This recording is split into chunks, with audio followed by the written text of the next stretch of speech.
Hey,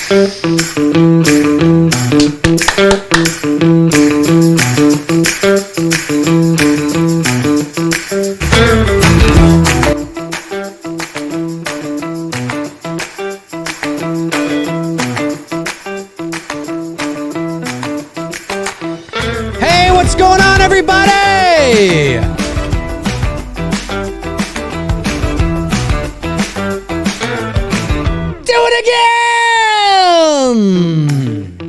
What's going on, everybody? Welcome to episode 292 of McRae Live.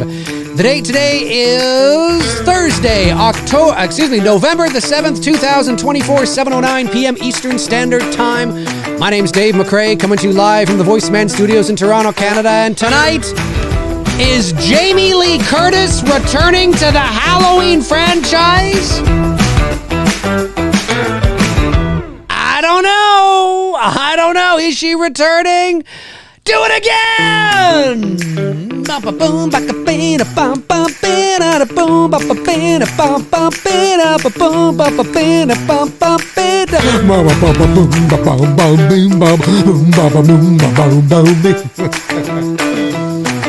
Jamie Lee Curtis, ladies and gentlemen, Jamie Lee JLC.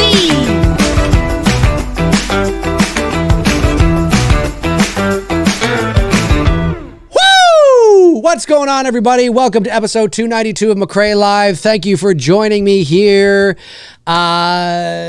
Jamie Lee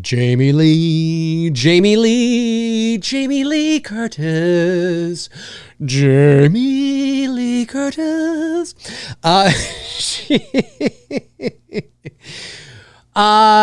Look, this is old news. It's a week ago. It was something that Jamie Lee Curtis teased on Halloween last Thursday. By the way, if you've not watched the big watch along on my channel, last Thursday night, myself and Darren of the Slaughtered Lamb Movie Podcast, we did an epic movie Halloween watch along. He joined me for the first two movies, and then I stuck around for the last movie, which was Halloween 4. It's a nearly 5-hour stream. We watched Halloween from 78, Halloween 2 from 81, and then I watched Halloween 4. It's a great episode. A lot of fun, a lot of laughs. I think we're just over 5,000 views now on it, so that's good. So go back and if you haven't watched it, watch it. If you haven't watched it, watched it? If you haven't watched it, watch it. That's what I'm trying to say. And so on Halloween, Jamie Lee Curtis was on Instagram, and she made this little tweet about this interview that she was doing, and it got everybody fired up. As soon as she dropped it, of course, everybody was talking about it, whether it was Collider, whether it was Bloody Disgusting, everybody was talking about it. Everybody's doing videos on it. I didn't get a chance to do a video on it and talk about it. I didn't make any posts about it because I just kind of wanted to think about it a bit more and what it could mean. And I mean, this is, is she being a little cheeky? Is she being, a little sarcastic, or is there some hidden truth behind it? We don't know. But let's jump over to the other screen and get the full breakdown of everything. Let's get the full breakdown of everything. This comes to us from Bloody Disgusting. Bloody Disgusting, again, this is about a week or so old now, but this is what was going down. This is what the situation was. Jamie Lee Curtis still has a never say never attitude about a future Halloween return. Jamie Lee Curtis has ended her time with the Halloween franchise multiple times over the years, but she always manages to find a way to return.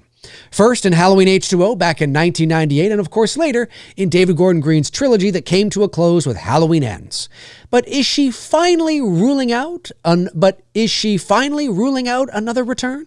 Or is there still life left in Laurie Strode? Or will it even be Laurie Strode? We'll talk about it. We'll talk about that here in a second. Taking to Instagram this afternoon, again, this is last Thursday on Halloween. Taking to Instagram this afternoon, Jamie Lee Curtis has shared an interesting new interview piece with Entertainment Weekly, where she seems to leave that door slightly ajar. The article headline reads, Jamie Lee Curtis cryptically teases Halloween future after Laurie Strode's final film. But how much of that is merely Halloween Day clickbait? Probably all of it. I don't know. Well, here's what Jamie Lee Curtis told EW during a phone call this week. Quote, I have hung up my bell bottoms and my pale blue button-down shirt, and I have relinquished Laurie to the ages with a warm aloha and a thanks for all the years and memories. I think that's aloha, right? I think I got that right. And yet I've learned if I've learned anything in my 65 years on the planet, it's never say never. Goodbye. Entertainment Weekly notes that Jamie Lee Curtis then promptly hung up the phone after her abrupt goodbye, leaving them to speculate on what exactly she was hinting at. I have thoughts on that here in a second. She then posted screen grabs from that very Entertainment Weekly piece on her personal Instagram account, including the following series of cryptic emojis: a pumpkin, a blood teardrop, a red heart, and a fingers crossed. What does any of this mean? Is she just having a little fun on Halloween, or is there something more to Jamie Lee's cryptic tease? If we've learned anything, never say never is indeed the answer to all of those questions. And it seems JLC is never truly done with Michael Myers. All right, folks. All right. Okay. So you want to know my thoughts on this? Let me give you my thoughts on this. So,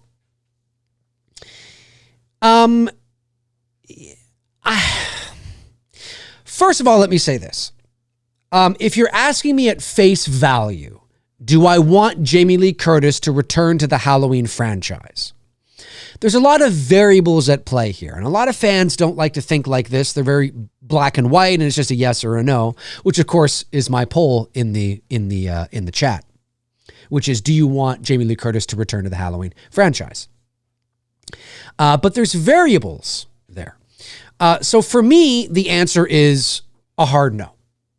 And the reason, now that doesn't mean that if she were to return to the Halloween franchise, it may not be in a way, or it may be in a way that I'm like, oh, that's so cool. I never really thought about that. You know what? That's perfect. That actually works. Oh, that's really great. But at face value, the answer is no. Because outside of Laurie Strode, I don't know what else you would come back for. Now, of course, there's lots of things. She could come back and, lend her voice to a video game. She could come back and play, another character other than Laurie Strode, right? She's just playing, it's just a tip of the hat. It's a cool Easter egg. It's a cameo. It's, whatever the case is. Like how what Robert Englund has often said about how he would love to play the Dream Doctor in a reboot of Dream Warriors, right? How he plays sort of it's like, oh, that's kind of fun, whatever the case. Yeah, okay, there's that kind of a scenario as well. There's a scenario where maybe she's just narrating. There's all different kinds of scenarios. But at the end of the day, at face value, I'm just like, no, let it fucking go. If first of all, I don't think she should come back as Laurie Strode. Unless, there's only a couple of avenues you can go here in order for her to come back as Laurie Strode. It's a continuation of the David Gordon Green trilogy, which that's kind of, so what is it? Was it not Michael Myers that was in the meat grinder thing? I don't know. If you had not told the Corey Cunningham story and you had left that for a potential, anthology series or a fourth film and just kept Halloween Ends to specifically Michael Myers, right? Then maybe she could come back because then you could tell the Corey Cunningham story, right? And Laurie could come back for that. As I've said 1,000 times on this channel, Halloween Ends, the Corey Cunningham story in Halloween Ends is a good one. It's a really good one. It's just not a good one for the third act in a 3-act play where Michael Myers, and what is this? This doesn't make any sense that you would do this right now. It would be great for, the first season of an anthology series or a 4th movie, right? Or an anthology, like whatever the case is. And then you could have Allison dating Corey Cunningham, and Laurie is a little wary of Corey because, she's seen those eyes before, and you could tell that thing. Well, we know that's not going to happen because I've already done that in Halloween Ends. So that's not going to happen. So are we just going to continue the David Gordon Green trilogy with Laurie coming back as Laurie Strode, with Jamie coming back as Laurie? Highly, highly unlikely. I do not believe for 1 second we're going to continue in the same universe as the David Gordon Green trilogy. Well, for one big, huge reason, which is that Michael Myers is dead. Unless now you're thinking about really bringing him back as a Force ghost or something. I don't know. So I don't think that's it. Maybe she's going to come back as a producer. Maybe she's going to come back as an executive producer, right? Maybe as a creative consultant, executive producer, as one of the, and listen, Jamie Lee Curtis, she's going to do it.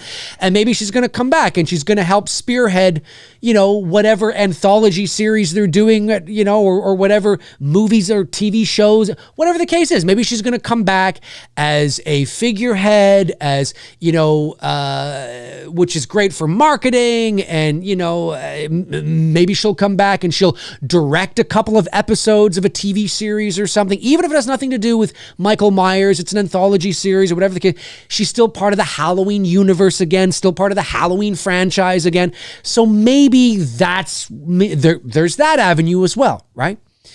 The video game, right? Maybe there's a video game. Laurie Strode's a character in that video game. And, for all the cut scenes in this video game, she's going to be lending her voice as Laurie Strode, or maybe she's going to be narrating the video game during the cut scenes. Maybe she's a narrator. I'm probably giving all these fucking great ideas to fucking Trankus. My invoice will be in the mail. But maybe there's those types of things. Like there's many different scenarios. But if the question is, do I want Jamie Lee Curtis to come back as Laurie Strode? It is a hard fuck no. It is a hard fuck no. Because the only way you could do it is to continue the David Gordon Green trilogy, or you make a new timeline. You go back to the H2O timeline, but you forget resurrection happened. And although then again, when she kissed Michael on the lips, which is still one of the fucking weirdest things of all time, and fell to her death, we don't actually know that she died. I mean, maybe she survived the fall. And then, you Halloween Resurrection fans are really like that. And then but that's just stupid. I'm sorry to say, it's just fucking stupid. It's dumb, and it's not going to happen. So if you're holding your breath for a direct sequel to Halloween Resurrection in the movie, it's not going to happen. So I don't know what this means. Now, obviously I don't know what it means, but I'm presenting a few scenarios of what it could mean, right? A video game in some sort of manner. She could come back as Laurie Strode, but then how, right? There's only a couple of ways that could happen, and we don't want this to go on. So Jamie Lee Curtis, if this is about Laurie Strode, let it go! Let it go! Let it go! Let it go! Take a page out of Frozen. Let it go, man! It's over! It's done! It's done. And I kind of feel that way about the Halloween franchise right now.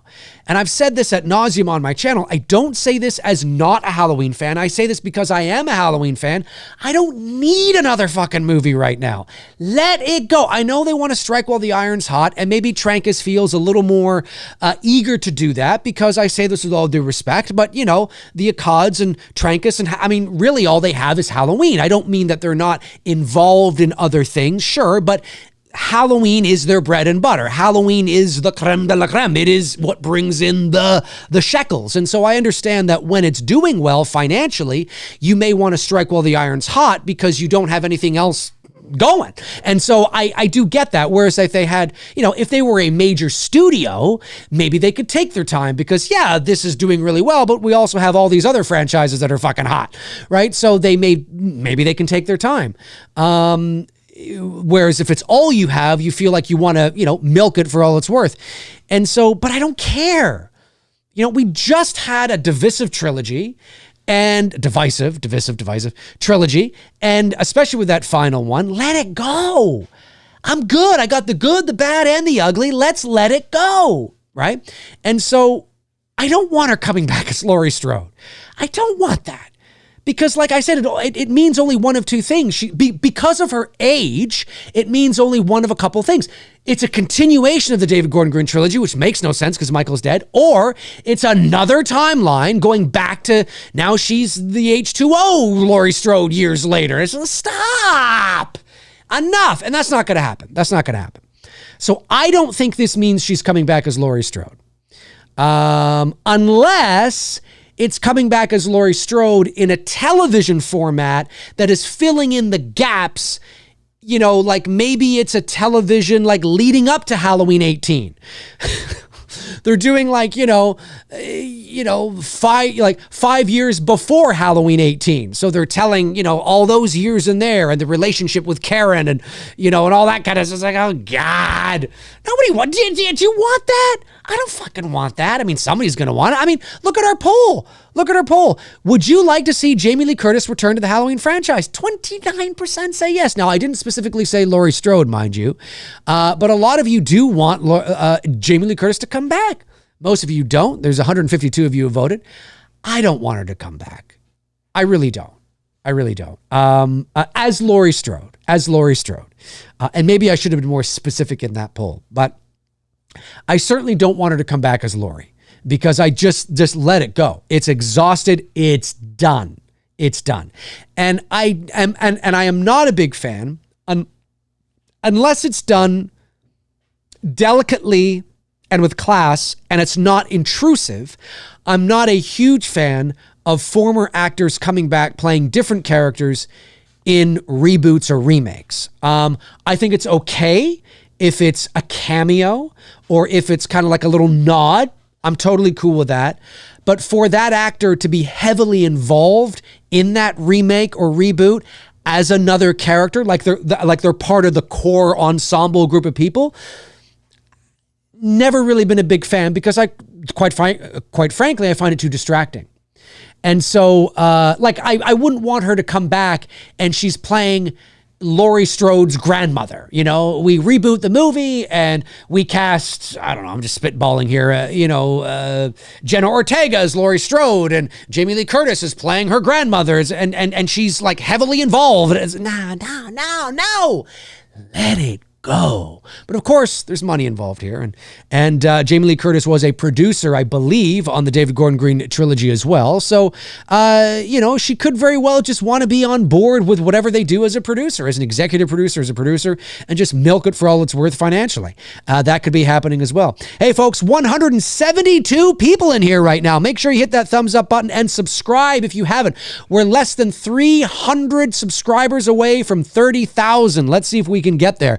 Really appreciate it very much. So there's that. The video game, I think, is kind of cool. I think if they had said that, you know what, Jamie Lee Curtis is going to come back and she's going to be lending her voice to a video game. And I think that's really cool. I think that would be cool. That'd be cool. I'd be down for that. And I wouldn't particularly care how they did it because it's a video game. And so I think that would be cool. Coming back as a producer or an executive producer on a future film or a TV series, that's cool. Again, we don't know what the direction would be of a Halloween series, whether it's going to be anthology or a prequel or a requel or a sequel, or we have no idea what it is. Obviously, it's probably in a little bit of development hell right now because we've heard fuck all from Miramax and Trancas and anything in regards to this Halloween TV series. So I don't know. I mean, they haven't even announced a showrunner. There's nothing. So I don't even know if there's any movement at all, to be honest with you. I mean, there's the Halloween portal, with all due respect. So I don't know what's going on there. But that would be interesting. Like, that would be kind of okay. But beyond that, what else could there be, really, at the end of the day? That, she's finally going to, take, I don't know, the ego aside and do a couple of conventions? I don't know. There was one other thing she said here as well, which, let me just see here. Hang on a sec. Where is it now? Let me go back to the other screen. It was, where was it now? It was, oh yeah, the goodbye thing. Yeah, that's what I just want to say. This is sort of not really anything to do with what I was talking about, but I just want to say, look, you just hang up the phone. Like, who the fuck do you think you are? You know, I know it's part of the shtick and it's part of there's this thing that she's doing and she's trying to make it seem mysterious and whatever, but it's just, I don't know. I kind of find it rude. Like you say that and then you just hang up.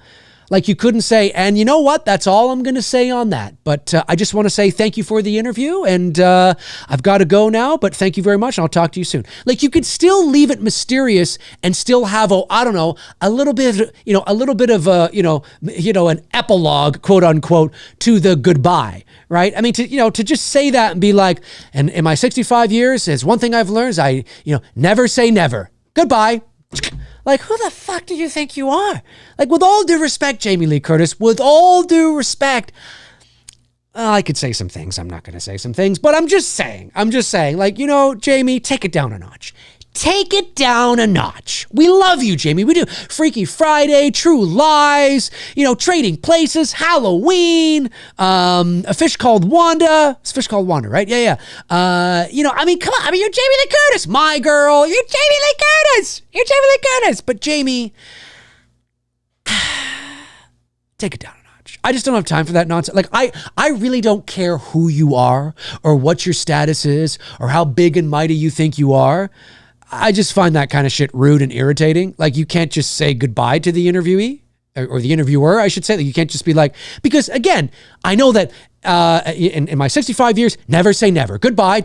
That leaves them going, oh my God, that's like a exclamation. And I think that's what it was really all about. She's acting, she's performing, she's making a point, she's being theatrical. I get it. But if it was me, I don't know, just shit like that doesn't fucking...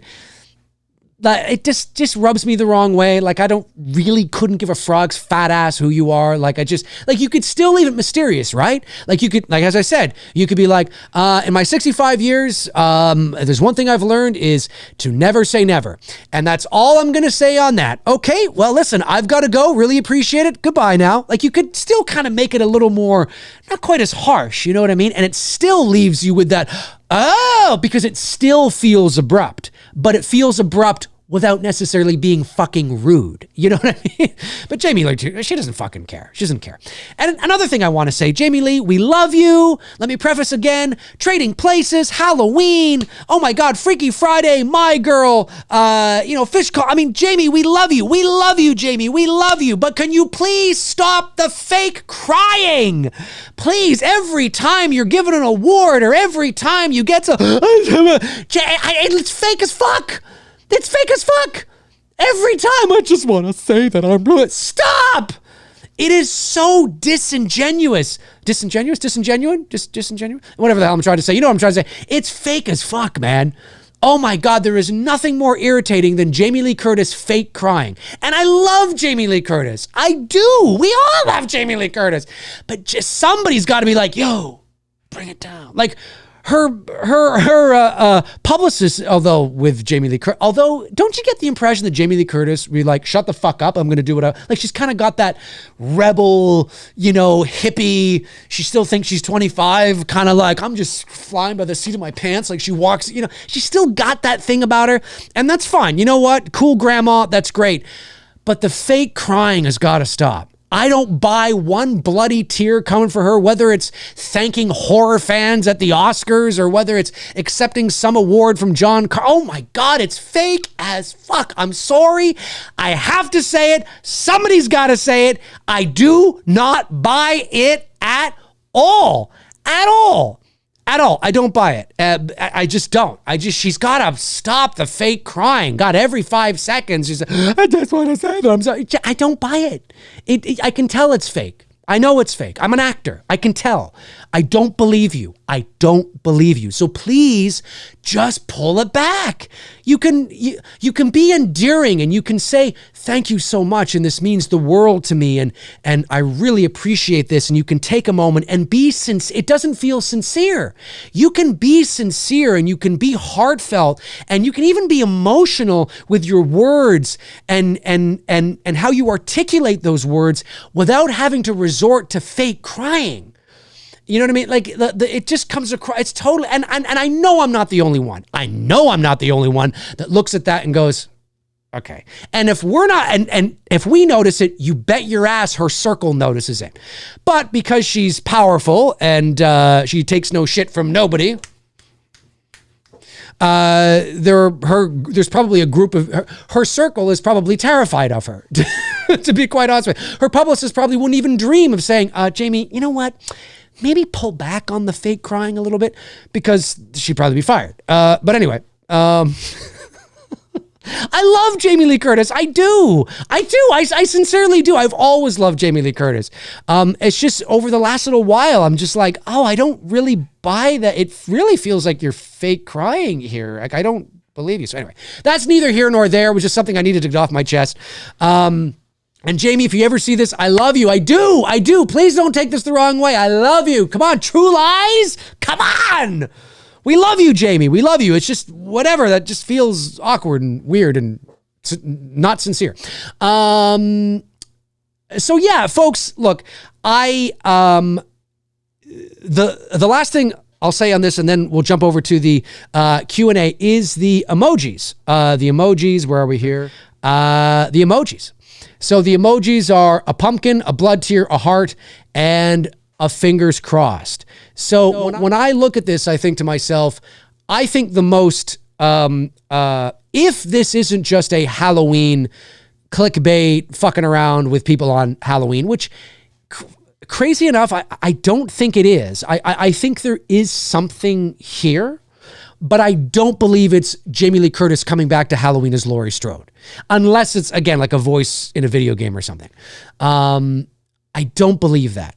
I'm ready to be wrong, but I don't believe that. 198 of you watching right now. Amazing. Make sure to hit that thumbs up button and subscribe if you haven't already. Nearly 200 people in here. Fantastic.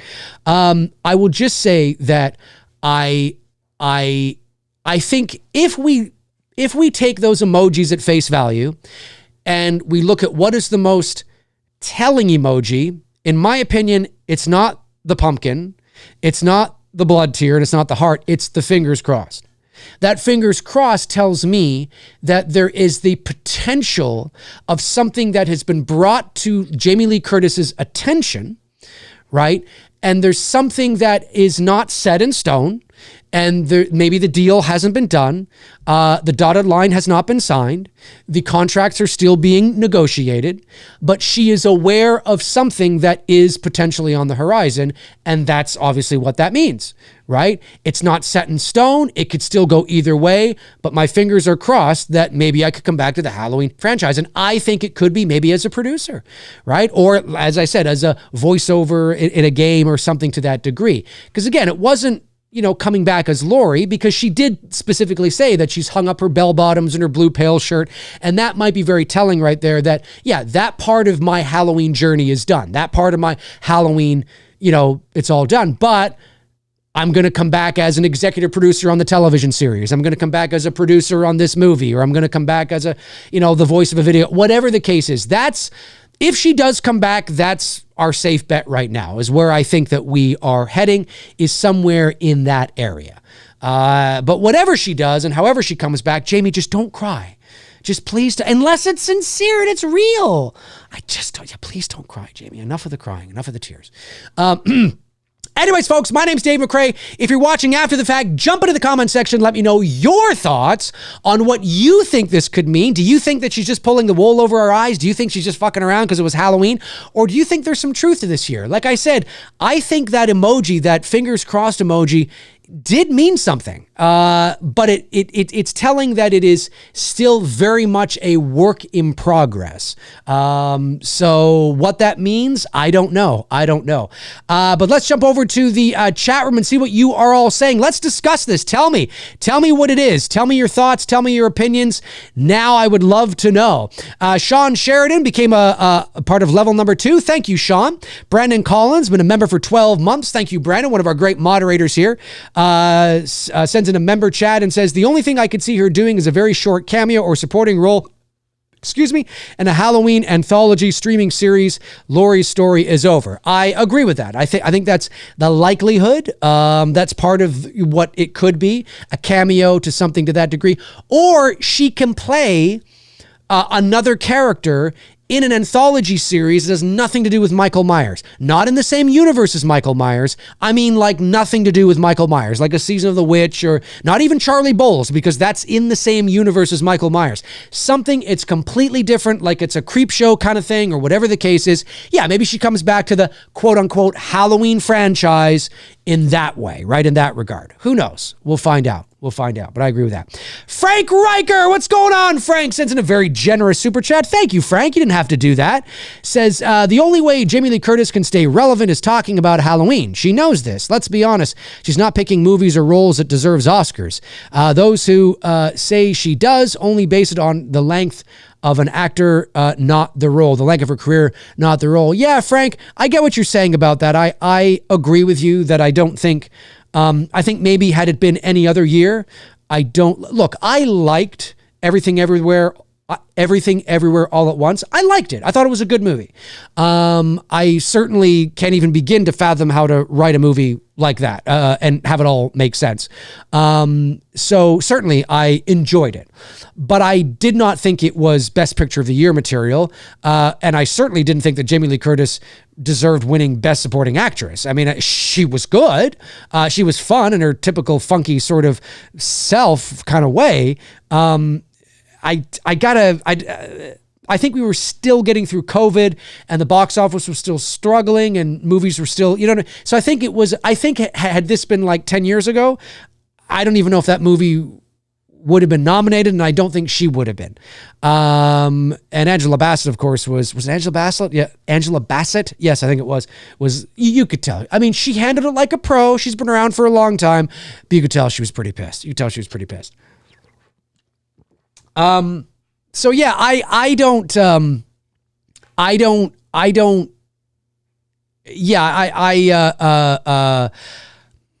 agree with you, Frank. I don't think she deserved the Oscar for that role. And I think it was just hey, Jamie's hot right now. Let's give it to her. And, whatever the case. I mean, for Christ's sakes, can we, the Academy of Motion Picture Arts and Sciences, can we please give a long time career Oscar to Harrison Ford? Can we please do it? Please. He's one of the last legendary movie stars of all time. They don't make movie stars anymore. And, can we please, for God's sakes, give him an honorary Oscar? Please. You give Jamie Lee Curtis, and can we please give Harrison Ford, one of the titans, one of the great, and maybe you're too young to know this, but Harrison Ford comes from an era where movie stars mattered. You went to the movies to see the stars. You know what I'm saying? Now the characters are the stars, not necessarily the actors. And Harrison Ford is of his era. He is the Humphrey Bogart. He is the James Dean. He is of his era. And if you're young, maybe you just think of him as an old curmudgeon actor. But if you're over 40, you know what I'm talking about. I mean, he is one of the titans and legends of Hollywood cinema. Like, of a pop culture. He is a pop culture cinematic icon. And for Christ's sakes, can we please give him a Lifetime Achievement Oscar? All right, that's all I'll say there. Harsh Language Podcast sends in $5, says, not making a direct sequel to the original. That is a Jacob's Ladder style thriller about Laurie's trauma is the biggest failure in cinema history. I guess you're talking about Halloween Ends. I wouldn't say that's the biggest failure in cinema history. I think that's a bit of hyperbole, but certainly you are entitled to feel that way. And thank you for the super chat. I'm assuming you're talking about Halloween Ends. Happy Sanjo has been a member for 10 months. Thanks, Happy. Says, we love you, Jamie. Speak for yourself, McRae. All right. Well, not everybody loves you, Jamie. John George sends in $9.99, says, hi, Dave. I watched Quicksilver with Kevin Bacon yesterday. The first scene when he is in the cab, Dick Warlock is driving. It's crazy how much stuff the Shape Halloween 2 has been in. Oh, yeah. Yeah, he's been in a ton of stuff over the years. Absolutely. Oh, yeah. Yeah, I mean, he's got a legendary career. I mean, a legendary career as a stunt guy and cameoing in certain things for sure.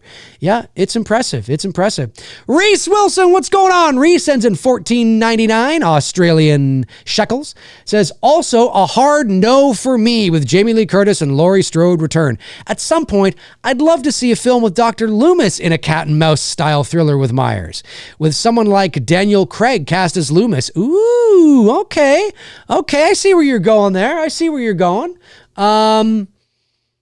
I don't know if I'm feeling Daniel Craig as Loomis, but, I get it. All right. Happy Sanjo follows up and says, John Carpenter and Jamie Lee Curtis, there are very few series alumni of adjacent series that are as hateful as those two. People cutting them slack is gross. Okay. All right. Well, Happy Sanjo has spoken, ladies and gentlemen. Josh McKenna sends in $9.99 and says, do you like the movie The Fly? Do you like the original 1950s movie or the 80s one? I do like the one with Jeff Goldblum. And I haven't seen it in many years, but I do like it. The 50s one, I don't know if I've seen. I'm not sure if I've seen the original, actually. Matthew Farisi retracted his message. All right, Matthew, no worries there. Just as a reminder again, folks, when you send in a super chat, if you were to retract it for whatever reason, which you're allowed to do, the super chat money still goes through. So the message may be retracted, but the money still goes through. So for future, you might as well just leave the message there, unless it's something that you really feel like you don't want me to talk about, just so people know. Geek Muscle sends in $5. Thank you, Geek Muscle. Says, hey, Dave, just wanted to say It's Me, Billy 1 and 2 were amazing. Thank you, man. Appreciate that. Also, I recently went back to listen to your Halloween sequel concept, and I prefer it over Kills and Ends. Thank you so much. Yeah, I have that on my channel. That's got like 70 or 80,000 views now too, which is really, really cool. And thank you. Yeah. Folks, it is the season. Christmas is around the corner. Don't forget, if you're going to watch Black Christmas, please watch Black Christmas, then It's Me, Billy 1 and 2. And if you have a YouTube channel where you're going to review Black Christmas, hey, why not watch It's Me, Billy 1 and 2 after you've watched Black Christmas and review the entire thing as a trilogy? Do it, man. Do it. 'Tis the season. TSL Movie Podcast. What's going on, Darren? I've been a member for 15 months. Amazing. Sends in a member chat and says, my money is on a narrator for the TV series, possibly an older Laurie looking back on the 78 night. Ooh, okay. Interesting. So I wonder then how it would be stylized in terms of the narrative. Like, is she... Yeah, like I wonder what the series would be about then. Like, would it be, maybe it's like about the 80s or something, and maybe her time in between, maybe it's her time in between 1978 and 2018. So we cast a younger Laurie. It's like 1985. So you get that 80s nostalgia in there. And we see sort of the struggle that she goes through. Michael's locked up. Maybe Laurie goes to the asylum. Maybe Laurie has like scenes with Dr. Loomis or something like that. Again, filling those gaps in between 78 and 18. But it's looking at it from the perspective of an older Laurie. I don't know. I'm not saying that's the right thing to do. I'm just wondering what the narrative would be that she's narrating. But that's interesting. I could see it being that. I could also see it being, again, like a video game or whatever they're doing. She's going to come on as a producer and just collect checks like John Carpenter. Who knows, man? The Violator 862, been a member for 1 month and says, Dave, what up, my man? What up, Violator? What's going on, buddy? Melissa Wildcard, been a member for 4 months. Thank you, Melissa. Really appreciate your support to the channel. Says, forget Jamie. Let's get a Jason versus Myers. Be happy with. Ooh, Jason. Yeah. I know that the crossovers are a big thing. People love their crossovers. I'm not a huge fan of crossovers. Not a huge fan of crossovers, but they can be, they can be okay. You never know. I got to be in the mood. 186 of you in here right now. Amazing. You guys are awesome. Don't forget to hit that thumbs up button. It really helps out. There's 186 of you in here. Only 78 of you have hit that thumbs up button. Let's see if we can get that thumbs up button over 100. It's free and it helps push this show out to people. So let's do that. 193 of you right now. Amazing. Harsh Language Podcast sends another $5. Thanks, buddy. Says, I know it's an unpopular take, but I think letting Michael Myers rest and going back to an anthology series would be the best for the health of the franchise. You know what? I tend to agree with you. Again, I've said it 1,000 times. I'm okay with letting the Michael Myers story and angle rest right now. That doesn't mean that when we, don't get to the 50th year, the 50th year anniversary in 2028, that I'm not itching for something Michael Myers. Sure. But right now, I'm okay. I've got the good movies, the bad movies, the ugly movies, the in-between movies, the different timelines, the different sequels, the different masks, the community, the Halloween community is strong with conventions and the mask making and, the different Facebook pages and, all that stuff. I mean, it's not like without the movies, there's nowhere for fans to go. It's not like without the existence of something movie related or television related or video game related, there's nowhere where fans to go. I mean, look at right here, right? I mean, we're part of the horror community. This channel sprung onto the scene as one of the big Halloween channels in the space. And here we are talking about Halloween 6 years later. And so it's not that there's nowhere to go for us to really, express our fandom and our love. And so because of that, let's let Michael Myers rest. You don't want to overstay your welcome because, but I also recognize there are those fans out there that don't care about that. They always hope that whatever the content is they're consuming is good and they like it. But at the end of the day, what they really want is just more Michael Myers, and Michael Myers. And I recognize that there is a certain section of the fandom that is like that, but that's not me. I'm much more about quality over quantity. And right now, I don't know what else you do with Myers. Again, I'm not a fan. It's not that I won't be there day one. It's not that I think it's literally impossible to do it justice and do it amazing. But on paper, I don't care to go back and talk about the Loomis years at Smith's Grove with Michael because you're just going to demystify him further. I don't care about that. I don't want to see Loomis dealing with other patients before Michael because then you just demystify and water down Michael further because we're led to believe that when Loomis got to Michael, in my opinion anyway, that he had never come across anything like this. He was a man of science and now he's struggling with that. And I spent 8 years trying to reach him and then another 7 trying to keep him locked up because I realized what living behind that boy's eyes was purely and simply evil. I mean, this is a man of science. This is a medical doctor. This is a psychiatrist saying this. What doctor is going to use words like evil? It doesn't make any sense, right? So, you don't want to water down Loomis or Michael further by telling Loomis the formative years or something and all that. So I've never, not that it can't be done, but I'm not a fan of that. And certainly there's nowhere to go after the David Gordon Green trilogy. 202 people in here right now. Amazing. 202 people. Hey, if you're not subscribed, subscribe. We're less than 300 people away from 30,000 subscribers. Let's see if we can get there. Not tonight, of course, but I just mean, let's see if we can get there. Before the end of the year would be nice. If I could hit 30,000 before the end of the year, that would be really cool. But yeah, so there's all these, I'm good. Like I'm with you. I'm okay. Let's let it rest. Let's let it marinate for a bit. Let people miss it and then maybe come back with something for the 50th anniversary. And then you have the convention and all that shit too, right? So yeah, I'm good with that. Let me see here. Brett Patrick, what's going on? Brett sends in $4.99 and says, need to move on from Jamie Lee Curtis. The creative direction of the franchise will play a factor. Voiceover seems ideal. Harrison Ford should have won for Witness. I agree. For Witness or The Mosquito Coat. Well, I don't know who else was nominated in those years, but I'm just saying he's delivered great performances in Witness, a great performance in The Mosquito Coast. If you haven't seen The Mosquito Coast, one of my favorite Harrison Ford movies of all time, a great performance in Regarding Henry. Oh, that was fantastic, which was actually a little bit of trivia for you. Regarding Henry was written by J.J. Abrams. Yeah, who would have thunk it? Who would have knew? Great movie. I like J.J. Abrams, actually. I know that's not popular to say, but fuck it. I don't care. So yeah, I agree. I agree with everything you've said. Matthew Farisi sends in a very generous super chat of $19.99. Thank you, Matthew. Really appreciate that, buddy. Says, I'd like a new take with all new characters for The Shape to Hunt. One atmospheric slasher set in the early 80s and another in the 90s with Michael as a legend in the Midwest and surviving victim, a surviving victim, an FBI agent hunting him. Ooh, well, it sounds like a little more cerebral, a little more mature. Yeah, you know, I mean, I could see that. It would be different. I don't think this is something that could be, not that you couldn't stretch it to make it fit, but something that feels more like you want to, you know, it's a reboot. You're rebooting Halloween, and maybe you do that. Maybe you reboot it.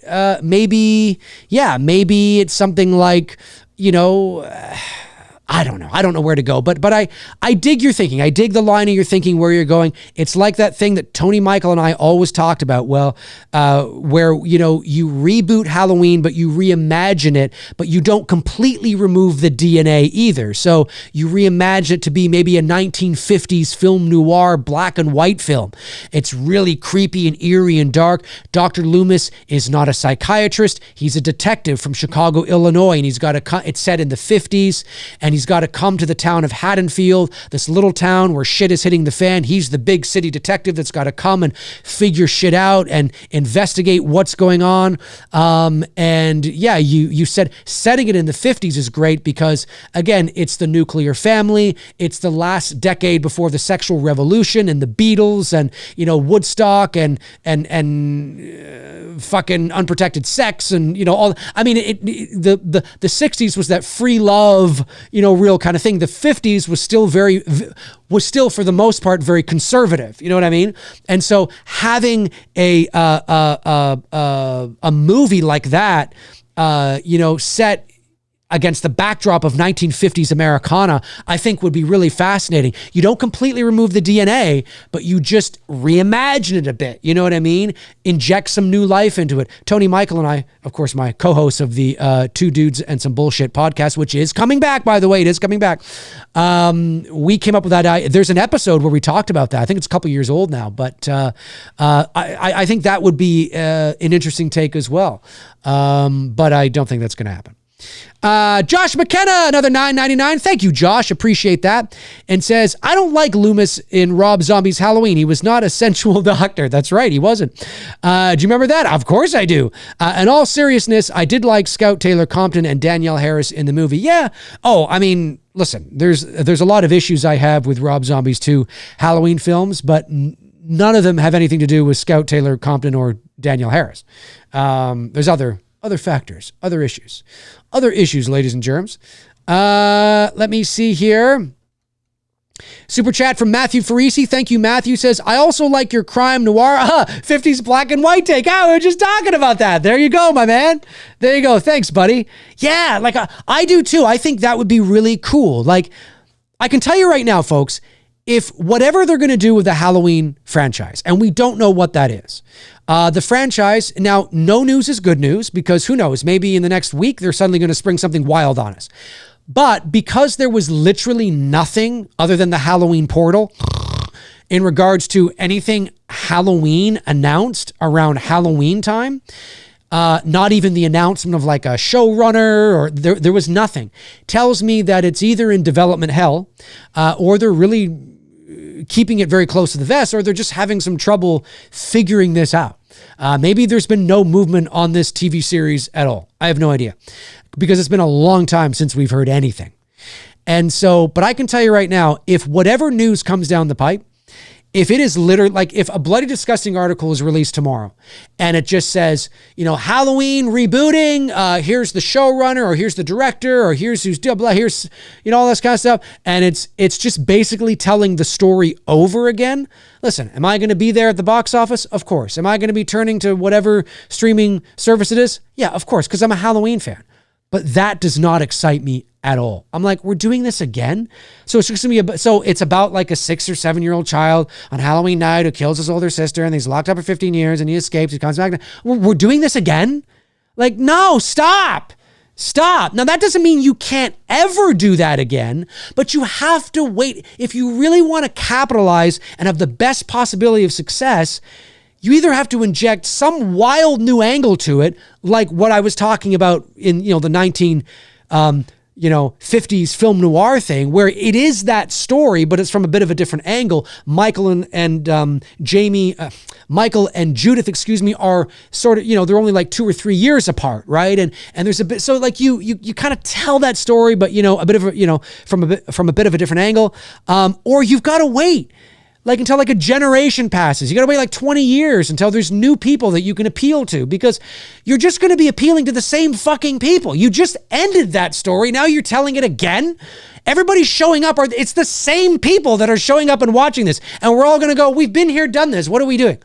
And so that's why that's another reason why I think we should just let it go for a while. But yeah, it's crazy, man. It's crazy. Troy Grubb Jr. been a member for 2 months. Thanks, Troy. Sends in a member chat and says, I would rather they do a Michael versus Jason movie over Jamie Lee Curtis returning as Laurie Strode. I'll be ready for a new movie in 2028 for the 50th anniversary. I do not want a Michael versus Jason movie. I'm not a fan of crossovers. I think it just, I don't know. I find them too cheesy, too cheesy, too like silly. I just, I like keeping them separated. I like keeping them separated. Keeping them separated. There we go. Had to get the syllables correct. The Violator 862 sends in a very generous super chat of $19.99. Thanks, buddy. And says, why hasn't a sequel taken the road of happening 1 year later in 1979? Film it like the 78 flashback in Kills and we're golden. Well, one reason would be, obviously back then, they did a sequel which took place the same night in 1981, but you're talking about now. Well, one of those reasons, one factor among many would be budget, would be cost. When you are setting, it's one thing to do a scene like the flashback in Halloween Kills, but it's a whole other thing to set an entire movie in a different time period. And if you want to do it right and you want to do it justice and you don't want people like, all of you out there going, well, wait a minute, those jeans are actually, they didn't come out until 1984 and that haircut wasn't a haircut until 1979 or 1981. You have to do your due diligence and you got to make sure that everything is firing on all cylinders in regards to period pieces. It would become a period piece. And that costs a lot of money. All from the wardrobe to the haircuts to the cars to the how the town looks to the lingo to certain medications if we're at Smith's Grove or certain things just everything. There's so much to factor into that it would increase your budget a lot. It's one of the reasons why Bruce and I didn't set our It's Me Billy chapter 1 in like the 80s because we had talked about it. We had talked about doing, what if it's 10 years later or, what if it's 1978 or 79? And it's not that we couldn't have done it. We could have done it. But we realized that that's going to be a lot of money, because there's a lot of things you have to factor, especially for a low budget indie shoot, right? There's a lot of things you have to factor, but even if it's a major Hollywood film, that increases your budget a lot, and so all the background, performers have to be, in the proper garb, right? All the, if you were to walk into a store, all the props, all the set deck, everything has to be from that time period. And that can cost a lot of money. So that's one thing of why they probably now in 2024, in the 2020s, at least, in the 21st century, I'll say, have decided not to do that. I don't know what each episode of Stranger Things cost, how much each episode cost, but it probably cost a few $million an episode. Like, it wouldn't surprise me. I don't know if somebody can find this out, but if somebody could find out, and don't guess, like, actually, if it's anywhere online, like, how much was the total for season 1 of Stranger Things or season 4? I mean, it's probably a lot. It wouldn't surprise me if each episode was at least a couple million an episode, maybe. I'm not sure. Maybe not. No, it would be, especially with everybody's salaries going up and all that kind of stuff. Now, especially, oh my God, season 5 will definitely be the most expensive episode. There's no doubt about it. So yeah, it goes up. It goes up, and it would be very expensive to do a period piece, among many other factors, of course. All right, another very generous super chat from Fast Forwards 289. What's going on, buddy? Sends in $19.99. Thank you very much. And says, I agree, she needs to be done. I've never been a fan of JLC. She comes across as egotistical and rude. She kind of does. I'm not going to lie. People like her and Jamie Lee Curtis, people like her and John Carpenter seem to forget where they come from and let their fame and money get to their head. Great show, Dave. Thank you very much, Fast Forwards 289. Yeah, she definitely has you want to talk about somebody that comes across as a little pretentious. Jamie Lee Curtis comes across as a little pretentious. She can be a little condescending. I don't hate her as an actress. I never have. I've always liked her. But certainly, I think more recently, especially since the David Gordon Green films, she's just overselling it. She's overselling the movies in terms of their significance and what they mean. And the narrative and all that kind of stuff about trauma and all that, and whatever. And she's overselling this emotional thing that she does now. Whenever she accepts an award or whenever she's always fake crying. And I'm telling you, it's, and it is. And she just needs to pull that back. For whatever reason, she's overcompensating. And I think she may be overcompensating, especially when it comes to horror and the whole horror thing, because she doesn't give a fuck. She's been very honest that she never watches any of the Halloween movies. She's never seen any of the sequels. She had no idea who the fuck Danielle Harris was, which made total sense to me. I know that surprised Halloween fans. It did not surprise me at all. Maybe if you sat her down in a room and said, well, Halloween 4, that movie that came out that you didn't come back for, they killed off your character. There was that little girl that was in it. The actress, if you laid it out for her and you explained it to her, Jamie Lee Curtis would probably go, oh, yeah, okay, yeah. But just saying the name Danielle Harris to Jamie Lee Curtis doesn't mean anything. And fans seem to have this, there's this illusion that's created that, well, they're both part of the franchise, so they must know it. No, not at all. That's not how it works. It's like how fans will always know the movies better than the actors, right? They will always know the movies better than the actors. The actors, it's a job. It's like, take myself, right? I'm a voice actor, right? And I'm on 3 shows at the moment. I'm on a show right now, which I think, don't quote me on this, okay? Don't quote me on this, but I'm hearing rumblings that I think, because the show is called Lana Longbeard, and I play Helmut Hugo. It's a really cute cartoon, great energy, great animation. I released the trailer for it on my socials. It's coming next year, and it's going to be here in Canada. I think it's going to be airing on Family Channel and CBC Gems. In Europe and in the UK, I don't know specifically where, but I know that Warner Brothers Discovery has the international distribution rights for it. So wherever that's going to go for them, I'm not sure. And I didn't know where it was going to go in the States. So I knew, though, that I believe it's going to Cartoon Network in the States. I think. Don't quote me on that, but I think that's where it's going. It's to the States. It's to Cartoon Network. So, so it's a job for me, right? I'm an actor. I'm a voice actor. I read the scripts. I'm very thankful for the job. I think the writing is great. I think if you have little kids, even if you don't, I think you'll find it funny and cute. And there's some adult humor in there too that obviously is going to go over, like, the kids' heads. I'm very proud of it, and I can't wait for you guys to see it when it comes out next year. But if there's a fan that really latches onto it and watches every episode and every character and dives into it and becomes a huge fan, they will always know it way better than I ever will. For me, it's a job. And when it's over, it's over. Right now, and then I hope and wait that my agents call me and say, hey, Lana Longbeard's been picked up for season 2 and we're going into season 2. And then I'm like, yay, that's great. And then, that's awesome.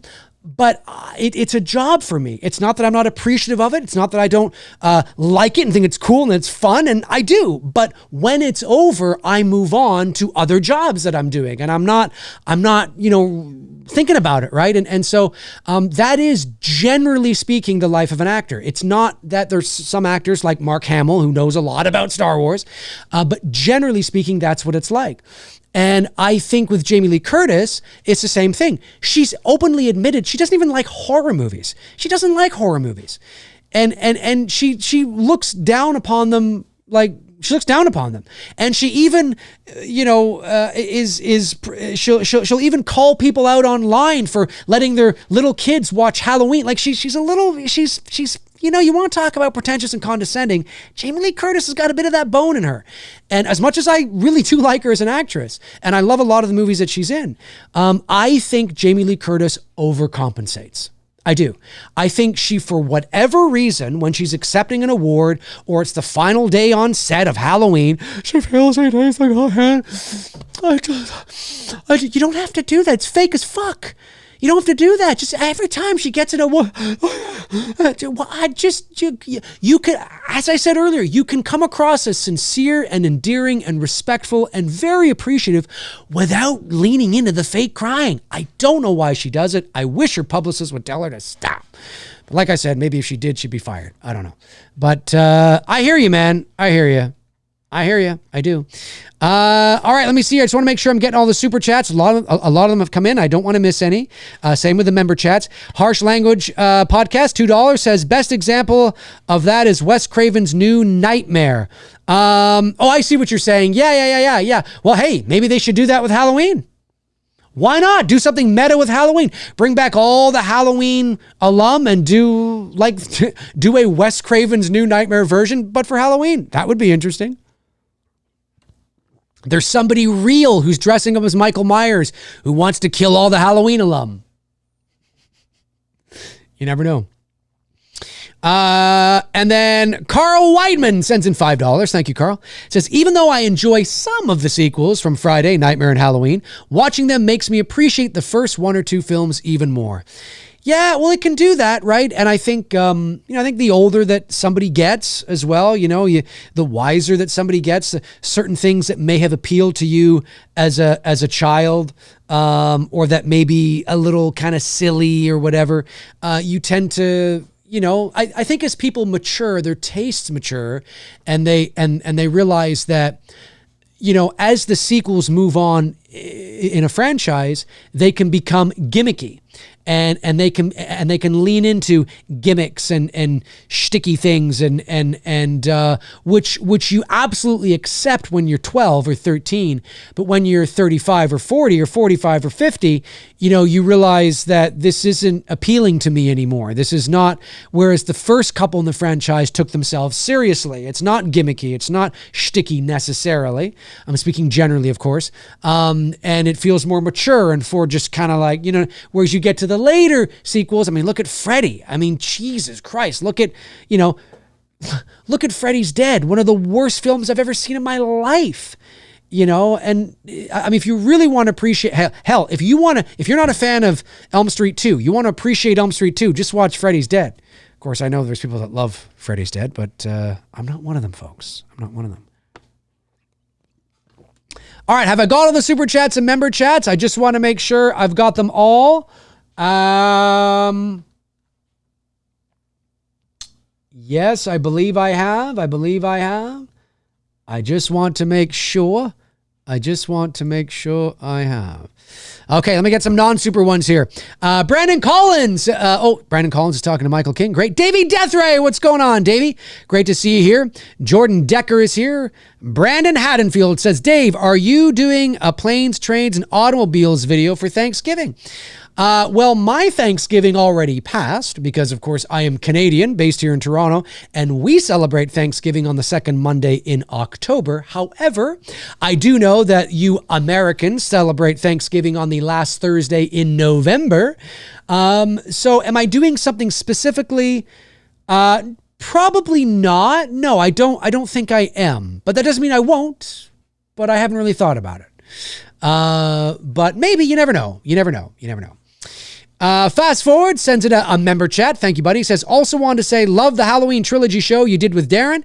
You should do more watch-alongs with Darren and Frank. Great content. Oh, yeah, it's always... Well, hey, you know what? I was just on their show this afternoon, celebrating the 40th anniversary of A Nightmare on Elm Street and doing our best and worst of Elm Street 1 from 1984. We had already done that a few years ago, so they invited me on again to do Elm Street 1 again, because I was on a few years ago, and we were seeing if our answers had changed, and for the most part, they remained the same. But there was a couple of interesting choices in there that was a lot of fun. But yeah, no, I love hanging out with those guys, and I thought that stream the other night with Darren, Frank was going to come on, but Frank, of course, had to spend time with the family and his little kids for trick-or-treating, which totally makes sense.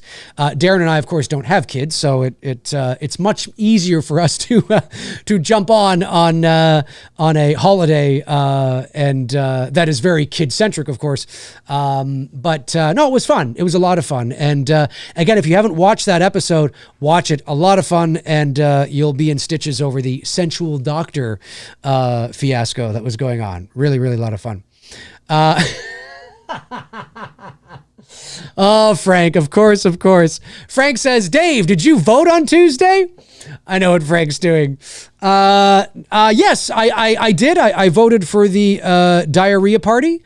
I just thought, why not? They had nobody. I really like their leader.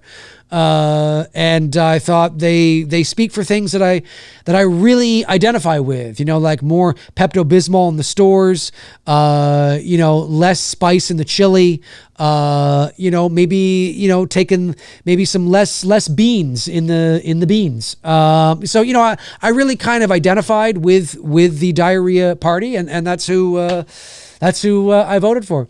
No, Frank's making a joke. I got a message from somebody the other day. They were just saying how much they liked my channel, but they said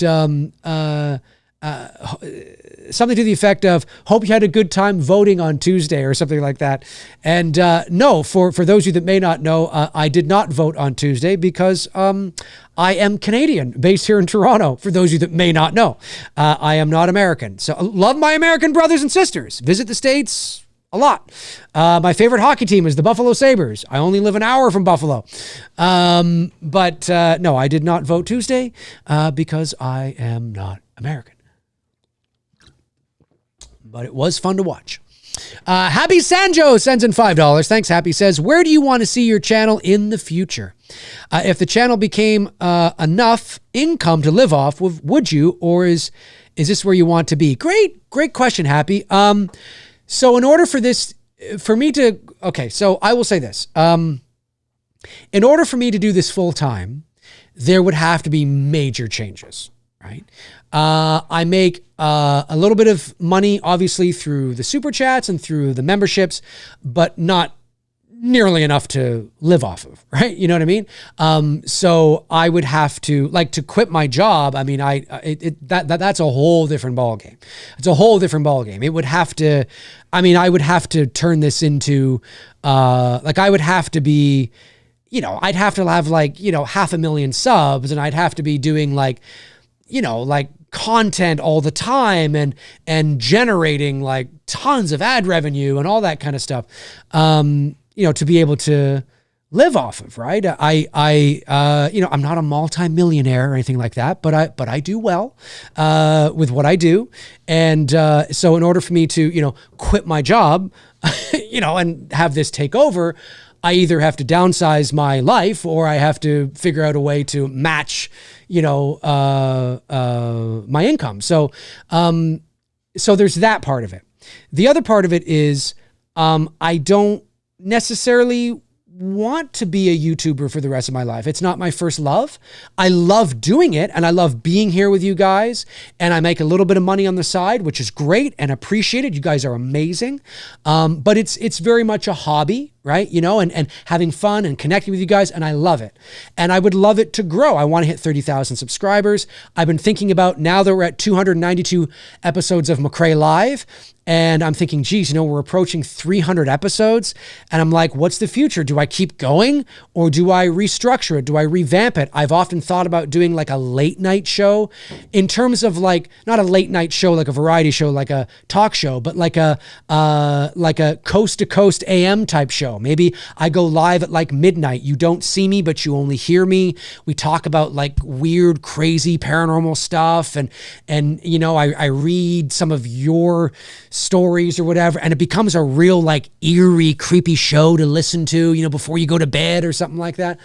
I don't know. I've thought about things like that. I've thought about, connecting with other content creators and maybe expanding, sort of like joining forces and making a bigger sort of thing with, with others. I don't really know. So it's always in flux. It's always kind of like, thinking about it. Where am I going to go? What do I want this to be? But my first love is, what I do for a living and making movies. So, as many of you know, I've spent over 20 years in the entertainment business, mostly as a professional voice actor, and that's where I am. And I certainly don't want to give that up. I enjoy it. I love doing it. I've had great success at it. But one of my first loves is also making movies. Is I want to, now that I'm in my mid 40s and I'm on my way to 50 in the next few years, I really want to make movies. I want to really make a go at it, whether that's with Bruce, my partner in crime. I definitely want to make movies with, Bruce, but I also would love to solo direct as well. And I really want to make a go at it and really see, like I believe I can do it. Of course, you have to believe you can do it. The industry is competitive, very competitive, of course. But that's kind of where I am. And if that really takes off and I'm doing the voiceover, then obviously third in line is the channel. That doesn't mean I won't upload to the channel or still do things on the channel. If you follow me on social media, I'm always active on there.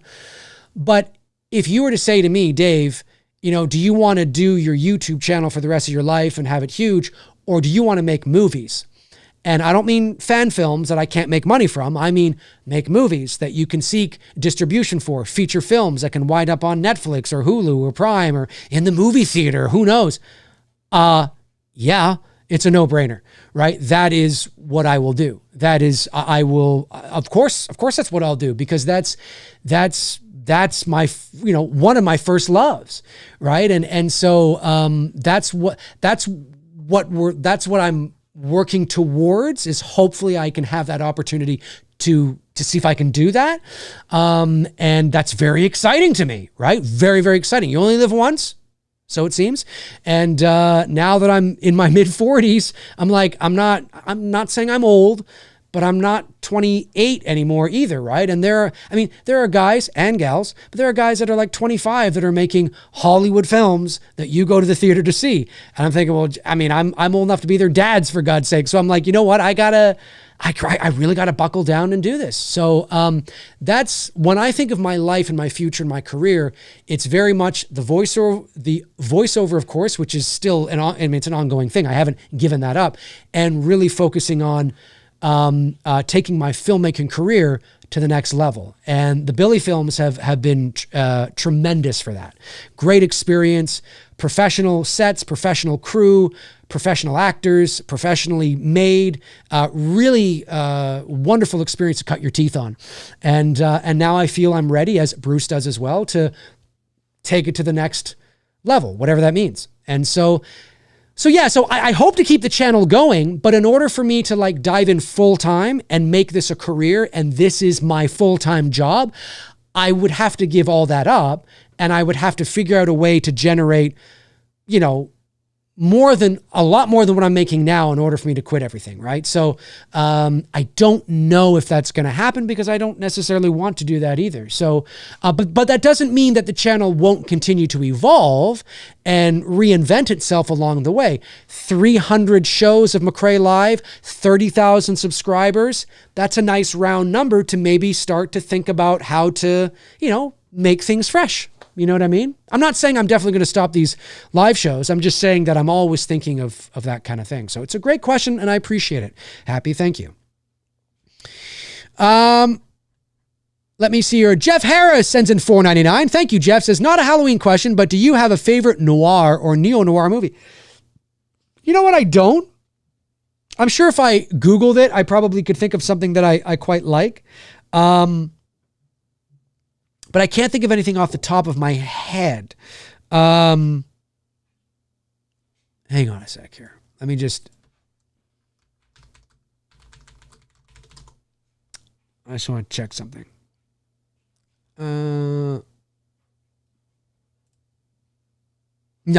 it's not.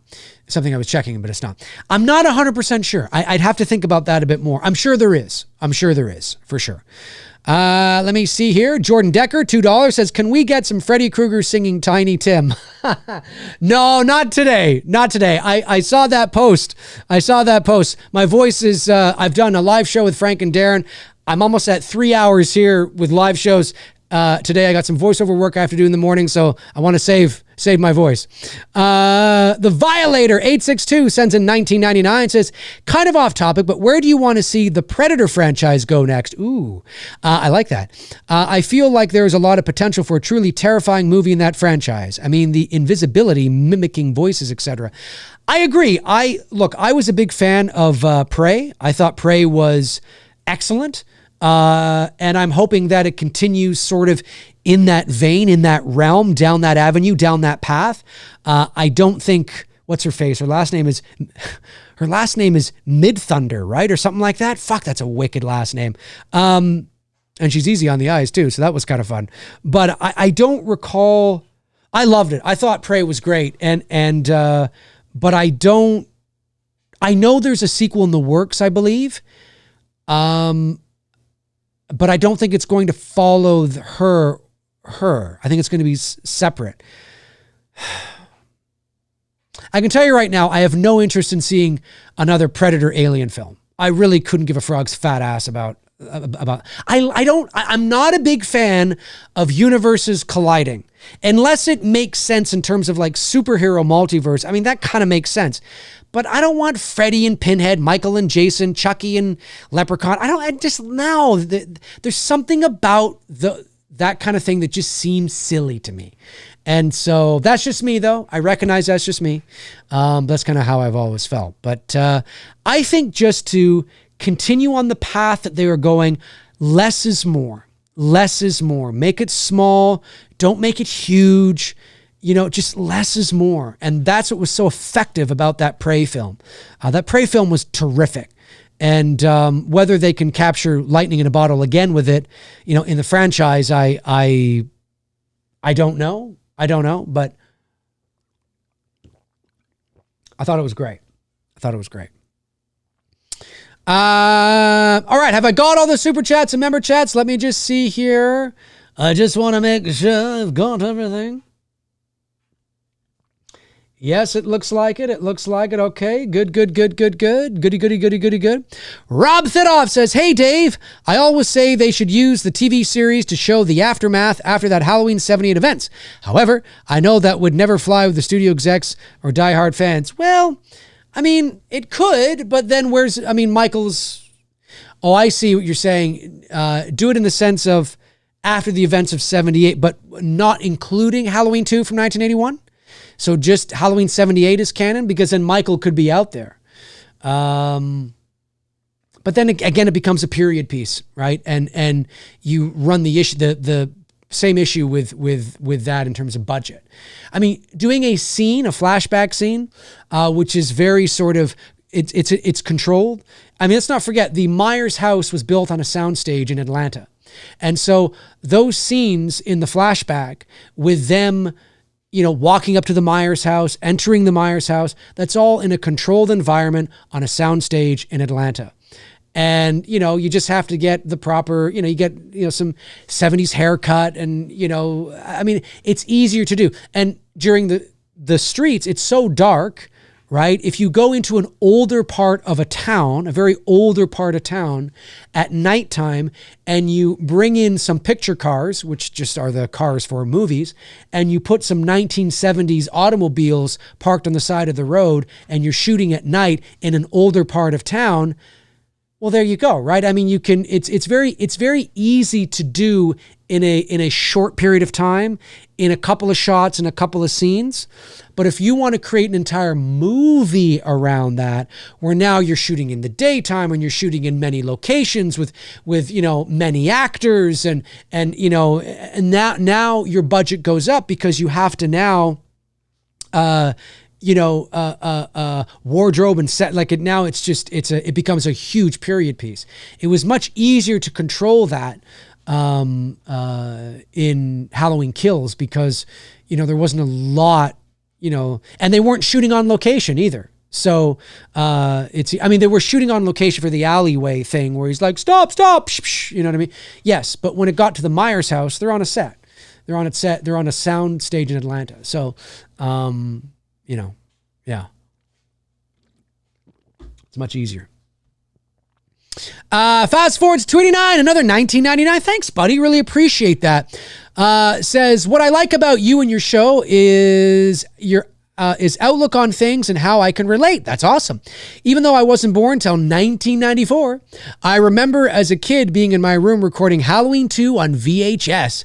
I look forward to your further content. Well, thanks, man. I really appreciate that. Oh yeah, I'm not going anywhere. I mean, unless, you know, I suddenly was making this big movie and I was all excited and I might be like, okay, guys, you're probably not going to see me on the channel for, you know, 8 weeks.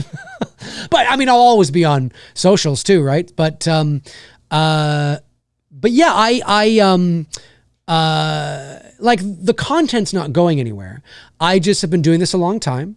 And we're approaching 30,000 subs, nearly 3,000 McRae live episodes. Let's not forget, there's 196 Two Dudes episodes, and there's all those other live shows I've done which aren't connected to a show. I've done probably 600 or 700 live shows on my channel over the years.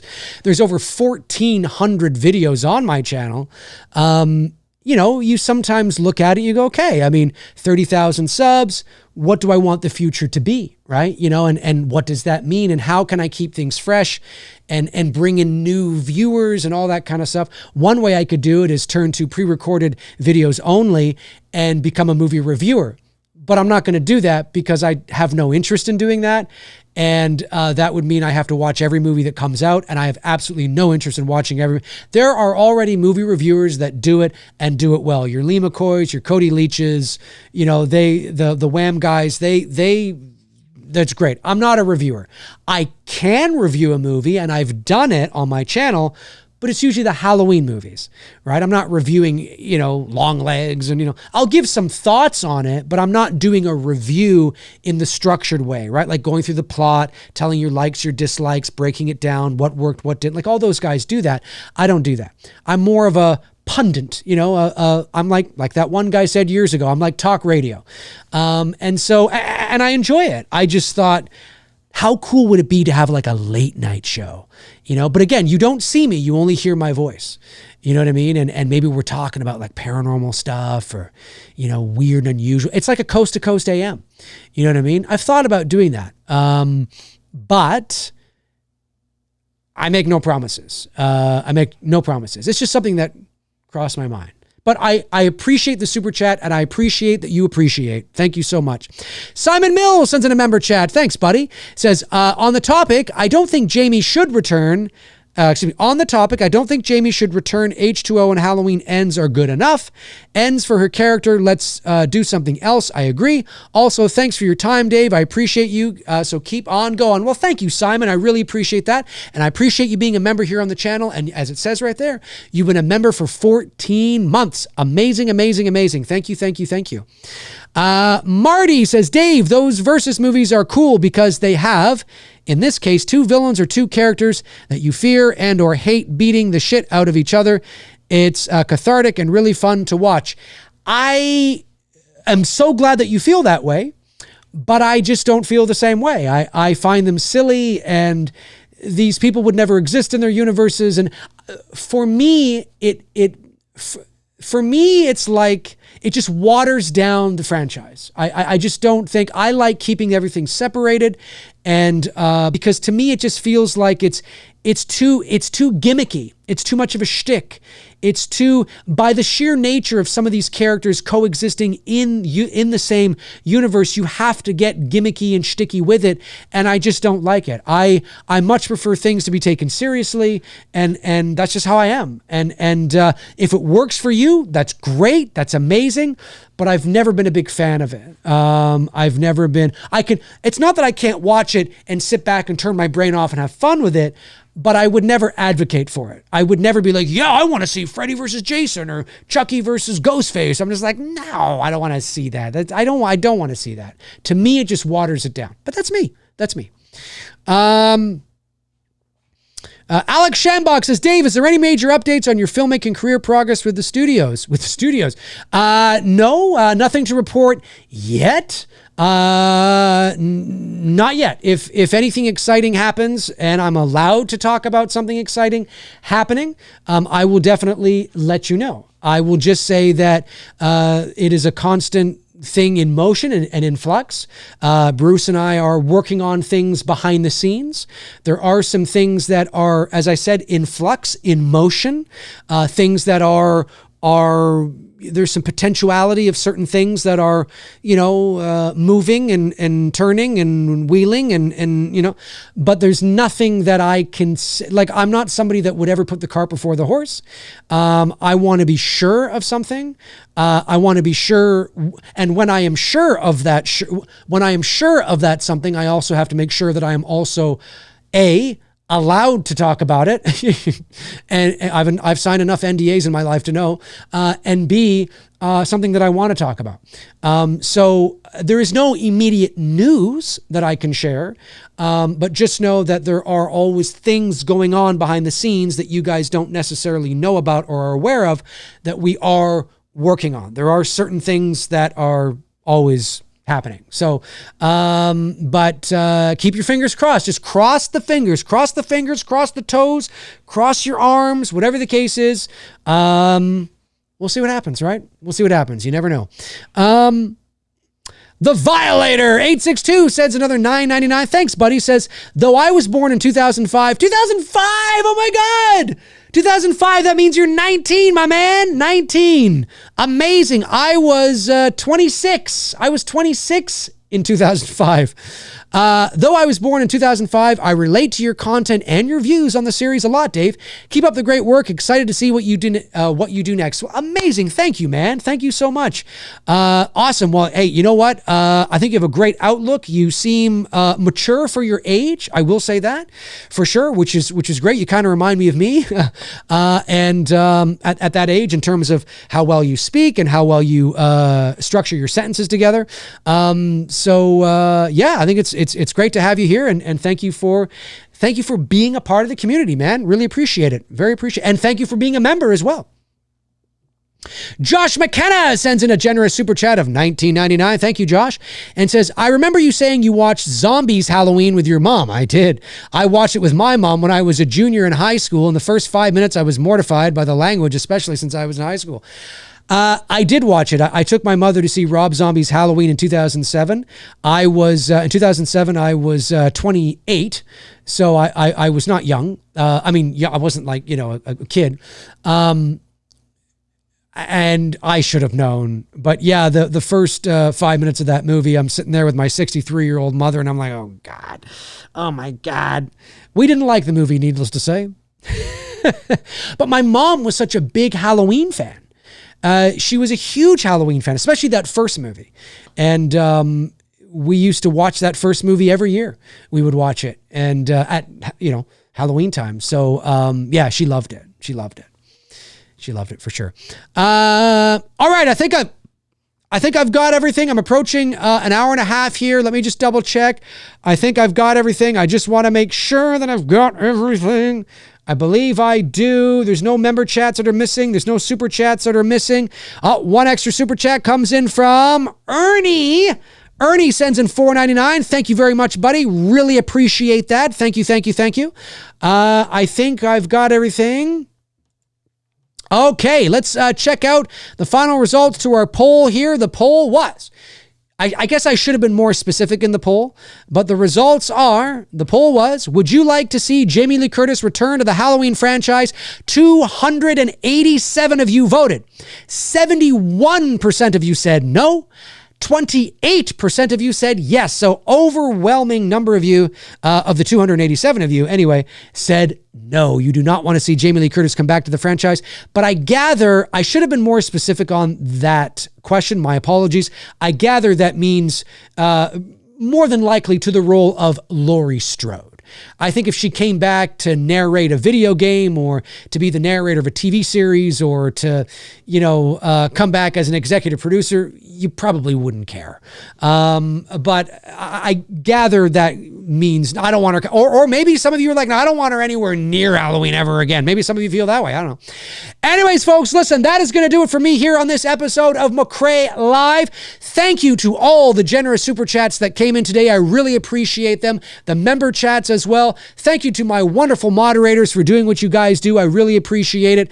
And thank you to everybody out there that is watching the show, that continues to watch the show. Don't forget to hit that thumbs up button. It helps push this show out into the ether on YouTube.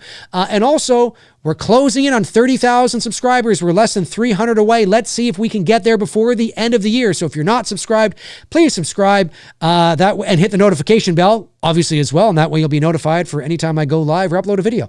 Have a great rest of your Thursday, folks. Have a great rest of your Thursday. And if you're watching after the fact, jump into the comment section. Let me know your thoughts on anything I had to say here today, but especially, of course, your thoughts on Jamie Lee Curtis's cryptic remarks about never say never about coming back to the Halloween franchise. What do you think they mean? Jump into the comment section. Let me know your thoughts. That's going to do it for me. In the meantime and in between time, I will talk to you soon. Alrighty. Cheers.